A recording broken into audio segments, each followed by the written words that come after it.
Show the folks at home that old piece of nostalgia in your hand. Oh yeah. Tell a story on that. It was my dad's from Brushy Mountain Bee Farm. You got all your lines memorized? Hey, remember whenever I say anything, it's like, Oh man. Right for a minute. Up here in the mountains, 84 degrees today. Got a big truck. Kind of a sunny day finally, but earlier it was raining. Got 56 Nucs up here with John, of course. He's back out helping me today. Ashby Farms. Kind of explain what we're doing. So came up 2 days ago. These woke up Thursday morning up here. So I got up at 2 a.m. Got up here about 4:30ish, and then John came and helped me get everything off the truck here. This will be the second morning these bees have woke up. I want to show you something. I just happen to know this hive right here is significantly small. It's only really like the one frame of bees. So we're gonna find, as we go through the day, what we're doing is moving everything into a 10 frame box. Kind of talk about my plan with this.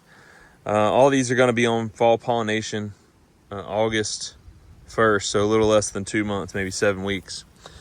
And being that most of these here are 3 framers, 4 framers, something like that, these have had a chance to now orient to their box. So as we go through, we're gonna give a boost of, we'll probably pull a frame of brood from 2 strong ones to boost that young colony, and then we're also gonna switch it to one of the a separate stronger colony to catch the forager force and just give that colony a boost. I happen to know it's just that one dark one. There's one more scattered in here. It's a light one. Kind of show you the truck here. So I've got the weed eater with me. We got one of the biggest issues with a electric fence is if the grass is touching it, it'll short circuit it. So weed eater for yard maintenance. Got one of these. This is a pollen feeder, and an issue with sourwood is there's no precluding, there's no pollen flow. It's just straight nectar, and that's before. So you can actually send bees up for sourwood and they come back in worse condition. So today being June the 7th, something like that, our mimosa tree right here, this one here we watch every year, has not even started blooming yet. About 500 feet below down at John's house, he's got some mimosas blooming. So any old day now, probably 2-3 days that'll bloom. But our goal is to catch, right now is persimmon, then we'll catch mimosa, then we'll catch sourwood, and grow all these to a single. We're gonna feed them thin sucrose syrup. I get a 2-to-1 mix that we buy, and so in this barrel right here, I maybe only filled it a little over a third of the way. Top it off with water, drop in a trolling motor, and then power it with a battery. That mixes it all up. Add in a cup of bleach per barrel, unscented bleach. It sterilizes the pump, the hose, this barrel, and all the feeders that are going to be going in here. There's all my feeders there, 56.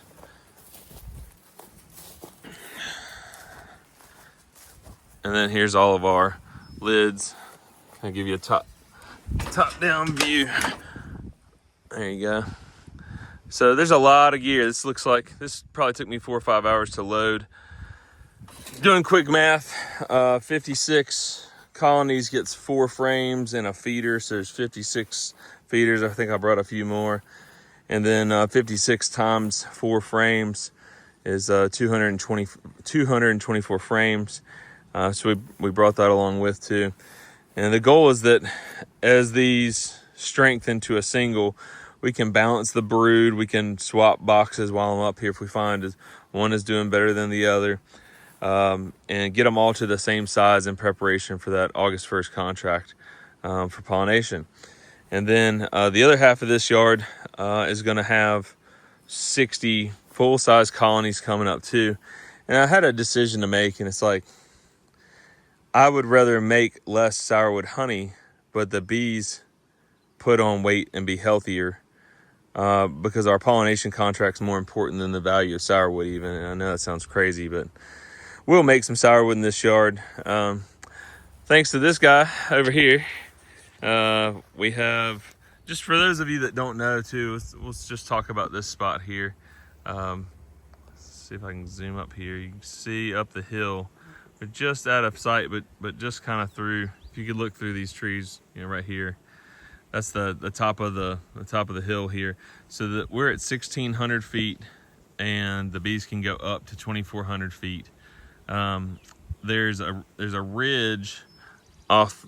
It comes off of the mountain down this way. Imagine going up and over. We've got another bee yard that way, about 1 mile. We're gonna be trying out this year too. Very excited about that. And both are kind of at the base of the mountain, and we made a really good honey crop here the last couple of years. So, what's on your mind? How you been? Good. This is John, friend of mine. He lives up here. I should introduce him. If you've never seen our videos before, John's helped me in the past, and all my success is due to John, his literally knowing everybody. Right. Let's start with your bees this year. You've grown a little bit. Yeah. I mean, coming off of winter, I had 3, I think. No, I had 4. Okay, and I made 1 split and put them in a nuke, and they were doing all right. Then I go back into that double deep colony that I pulled that split off of, and had queen cells everywhere. And so right now I've got 9. Okay. As long as everything goes right, 9's my number. Going in? Yeah. I understand you recently got some more beekeeping gear. Oh yeah. Recently acquired some. For those of you that don't know, John has been a significant help to, you don't need to hit the lottery but one time. That's the lottery for me. This is the way it is with me too. I'm like, lottery. Well, so I bought out a beekeeper last year, and then John's wanting to go to 20 next year. So he shows me a Facebook Marketplace listing the other day, and so what do you think about this? And I was like, John, can I be frank with you? He said, yeah. I was like, why are you buying beekeeping gear? Just come see me. So he came down, and I took a bunch of that old gear. I'm real OCD. Everything has to look the same, and so there was a bunch of You notice he's not used to painting. No, it's painted equipment. It's in good shape though. I mean, it's a good coat of paint, and oh yeah. What do they call it? The telescoping lids. They had both Nucs, and so I think John's gonna make a push for 26 colonies next season. It's gonna be a lot of splitting. Oh yeah. And his wife said, what do you want to do in retirement? And he said, I think I'll just stay at the day job forever. And then I think in the last week I've convinced him he needs to make a push for 100. Oh yeah. So he's going. That's right. Maybe in 10 years he'll. I might make more than make it already. That's right. So how'd your honey flow do up here for the spring honey crop? Well, so this is the first year I've had any, and it's looking like one hive I've got probably. The way it's looking, I'm gonna have 3 supers, roughly. Nice. 3 mediums. Nice. And the other ones they'll have a little, but it's probably gonna be pull a frame, put a frame back kind of thing. Yeah. Did you draw a lot of foundation? Oh yeah. Okay. Yeah, I've drawn a lot. There you go. That's costly. If you're for the new folks at home, you can spend money on sugar syrup before the flow, and they'll draw in expansion, but you have to have a year where you just draw a bunch of comb. And really it's the first couple years, and then next year you can take all that comb and checkerboard it in, and you're just drawing until you have enough comb. You're just constantly drawing comb, and it kind of seems like it's never ending, but that hurts your honey crop. It takes a lot of resources to draw out all that wax, but eventually you get enough drawn comb and you'll be set. Drop on 4 honey supers, and that's right. I mean, like I said, this year I've not fed since probably, it was at least, I know I didn't after mid-March anyway. Nice. Last week, John, as I mentioned, he came down to my house, and we got an opportunity to get into some yards together, and I was explaining to him, what I do is we grow them this year to a triple deep, and then we took splits, and we basically bust them back down to 6 frames of brood in the bottom box. I interrupt that brood nest with a single foundation. And what we try to do with that combination of 6 brood frames looks like 2 frames of calf brood and 4 frames of like eggs and young larvae. It's a time delay on that colony exploding, and we want to get, you know, you really have to know your timelines and when your nectar flow starts. But basically, once we did splits, then we we left them as a single brood chamber, and then we added 2 deeps, honey supers. I run all deeps. You could add 4 or 5 honey supers, and then you don't come back. I haven't seen those colonies inside of them since April the 1st, something like that. And then they're still in that 3 deep configuration. So while inside the house changed, they don't have that feeling and need to swarm because we gave them all that room real early. So then we do a double screen board, and we did all of our splits above that. That worked really well. And while we were down there, you got to see that configuration. Oh, yeah. So it's good. I always tell folks, it's really good to go keep bees with other people. A lot of times you'll see things they do wrong. If you start realizing you're seeing things that you think they're doing wrong, you don't have to tell them, but think to yourself like, that could be more efficient, or if it was done this way. A lot of times seeing somebody do it wrong is just as valuable as seeing somebody do it right, and then you get a lot of ideas. What ideas would you say you had? Well, I mean, I was telling you about this one the other day. I was like, you know, I hear everybody talk about double deeps. Yeah. Double deeps. Well, I'm the type that kind of, makes me nervous if I don't find a queen. Yep. So I like a single better. But going into winter, I'm going to try to have doubles. Yeah. Just because then next spring I can do splits. Sure. I'll actually do more splits off of it probably than I would be able to do a single anyway. I mean, how many queens do you think we saw the other day? We went through 34 hives. We probably saw 25? 25, yeah. Yep. And so that right there strengthens your ability to spot queens, oh, you know? Well, I mean, and you know, you think about it, some of them neither one of us saw, but we know they were there because... That's right.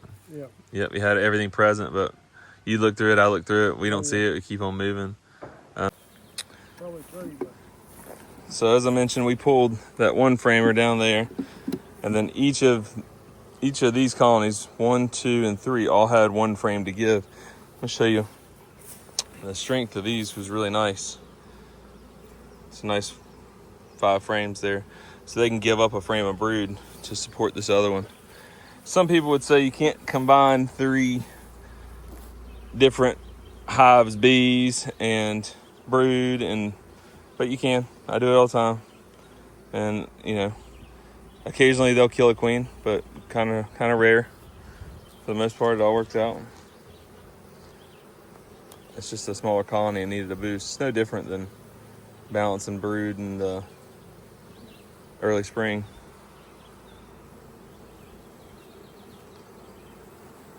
That's a food frame there.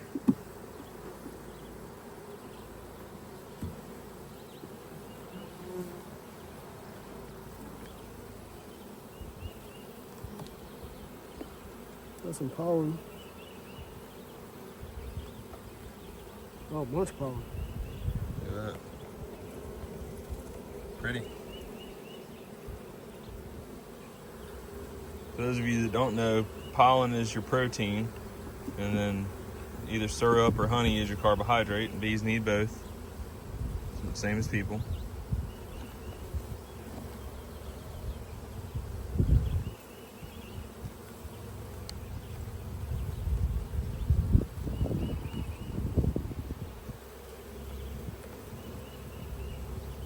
See some larvae. That's good. You got a queen in there. Yeah, somewhere. I don't see her yet.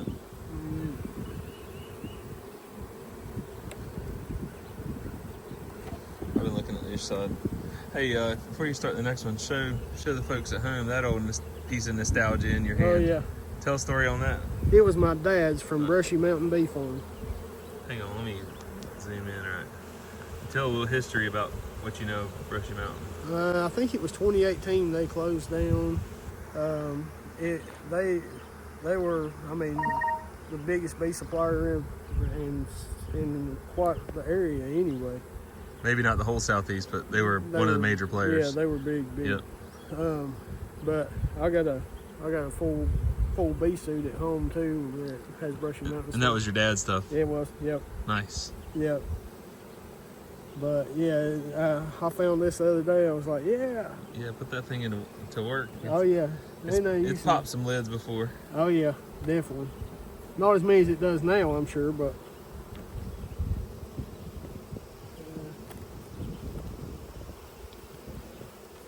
Another. I'm gonna brag on him. The other day, he was quite the queen spotter.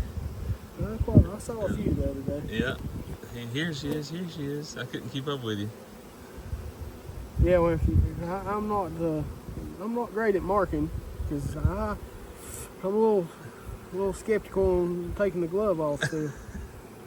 Same thing I tell my kids: if you're gonna keep bees, you're gonna get stung. Oh yeah, no doubt. I haven't seen her yet. That jumped in. Maybe There like she is. Okay, yeah. Right there. Let's see if I can zoom in. Where'd she get it? I lost her. She's right here. Okay. There she is.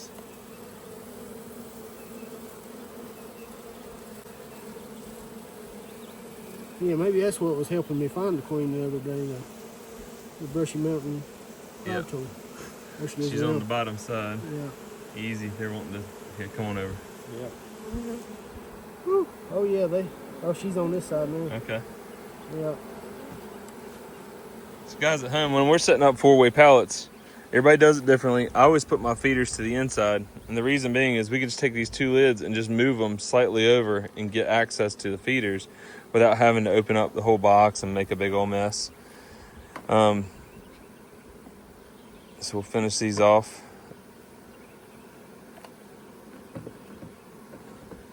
Hey John, I'll tell you what, dive back in there and grab one of those brood frames out and we'll just look. Yeah. Well, We meant to do that a minute ago. this one actually didn't have a lot of brood. It didn't? Okay, don't worry about it. It had the larvae. Nah, we want cat brood to explode this population. We'll find another one somewhere else. Yeah. It didn't have a lot of cat brood.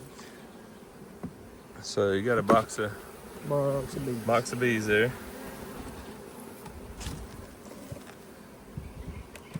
We know our queen's in there. Woo, look at all them. There you go. We got another few. Whoa. You alright? Whoops, slip. Just making them mad, that's all. Yeah. Trying to get me stung with my bare hands. Oh, that's right. All right. Looks good. Alright, we're going to set you guys up for a little time lapse and we're going to get at it.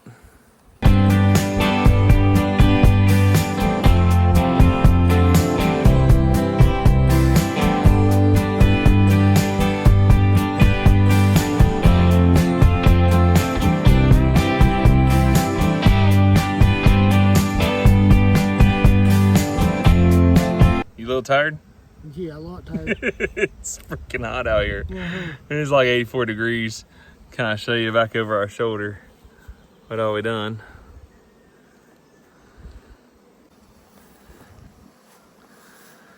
So a fair bit of confusion. We're loading up the truck right now. Of course, all these bees will settle down, but we're starting to load boxes back on. I'm gonna pull up there after a while. We did put pollen out in the blue feeder, but nothing's paying any attention to it yet. What I did here is just went along and see, this is the convenience of just exposing the feeders. So some of these colonies, like these 4 right here, these were really big colony. I mean, nice 5 framers going in a 10 frame box. It's just a nice box of bees there. Same thing there. So they will quickly expand into this with a couple of feedings. I'm probably gonna wait a little bit and drop pollen patties on them maybe in 10 days, 2 weeks. The colonies that were up here, these 4, or those 4 ways, colonies were kind of small. So probably what we'll do is the same thing we do early season. I remembered that a couple of, like this pallet and this pallet were all nice, big fat 5 frame nukes. So we'll just end up just literally swapping the boxes, the box locations, everything. and balanced brood that way, or we might end up just coming along and shaking off and stealing a frame cap brood from these, and donate it to the smaller colonies. Again, none of these will probably make honey.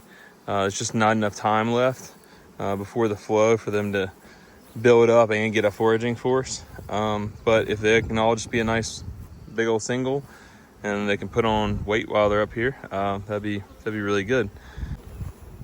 So in my feed barrel, it's only got 45 gallons. We got 56 colonies, so I'm only giving them about an 8 count in my head, which is 3/4 of a gallon, give or take. John,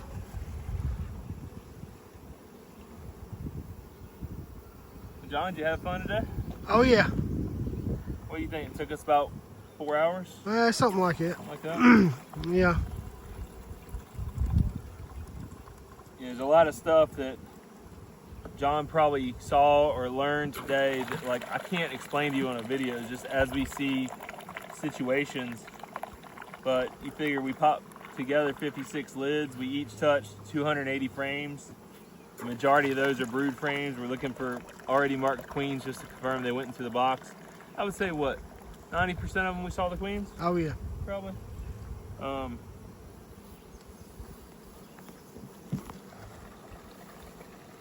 This is the best way to feed really fast. But again, our only goal here is just to grow these out. We're going to be bringing in another 60 right here behind us, and there will be a production colonies.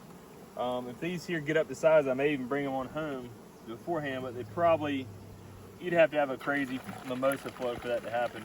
More than likely, these will just put on weight during sourwood and have it, you know, nice big healthy colony full of feed. Can't really substitute Mother Nature. John, my buddy Ricky says, and Ricky runs about 6,000 colonies, and called me one day and he said, you know, the best thing you can feed your bees is diesel fuel. And without thinking about it, I said, huh? And he said, take your bees to where there's a nectar flow, dummy. That's right. It's so obvious once you hear it. But yeah, best thing you can feed your bees is diesel fuel. Move them where Mother Nature's gonna give them everything they need. Got all the new equipment built, all new lids. They got a 5/8 shim on the bottom of them. And now I don't have these big gaping holes in my lids anymore. Brand new 4-way pallets. So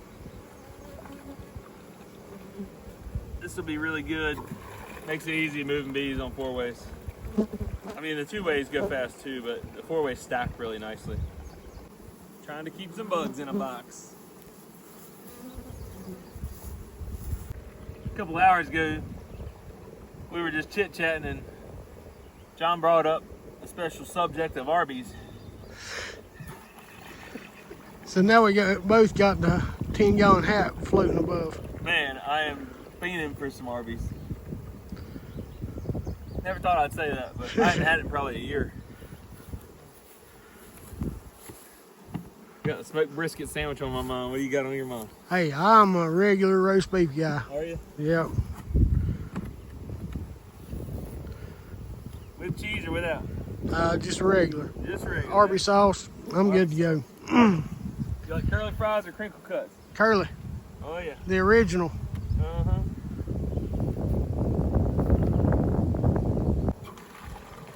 How's that colony look? That's a nice colony there. Oh yeah. Wish they all looked like that. Yep. What's this one here look like? Wow, same thing. That will expand out very nicely. This is not a get rich quick. Heck, you know the quickest way to make $1 million in beekeeping? Start with $2 million. That's right. Well, John, that was a fun day. Oh yeah. Got a lot done, a lot accomplished. I think these will grow out nicely. That's right. But it was rather warm. This is, for it to have been so cold last week, or really The first really all spring. warm day. Yeah, this is our first really hot day we've had. So we got everything up here. All the bees seem to be happy. There's a little bit of chaos at the bottom end, but the top end seems to have settled down a fair bit. So guys, thanks for watching. Catch us on the next episode. I'll update you about this yard, and we'll kind of video it as we go. But John, appreciate all the help again, man. No problem. Couldn't done without you. We'll see you guys on the next episode. Thanks.